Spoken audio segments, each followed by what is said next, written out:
Perjalanan ini terasa sangat menyedihkan. Sayang engkau tak duduk di sampingku kawan. Banyak cerita yang mestinya kau saksikan. Di tanah hati hari ini mulai jam sekarang menampak kegiatan pada pagi hari ini. keributan. Mari kita berdoa menurut agama. Perjalanan ini Berdoa. seperti jadi saksi. Gembala kecil menangis sedih.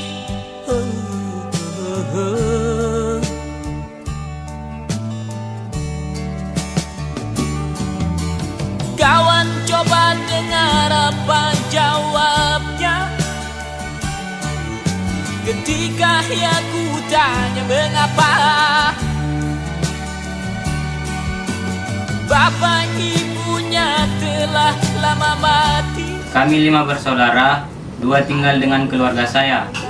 Pekerjaan bapak saya adalah buruh harian dan ibu saya sudah lama meninggal.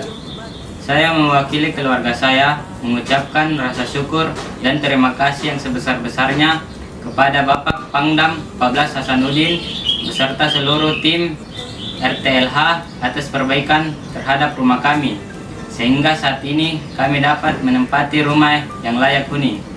Semoga kedepannya diberikan rezeki yang melimpah. Atas bantuan Bapak, sekali lagi kami ucapkan terima kasih. Barangkali di sana ada jawabnya.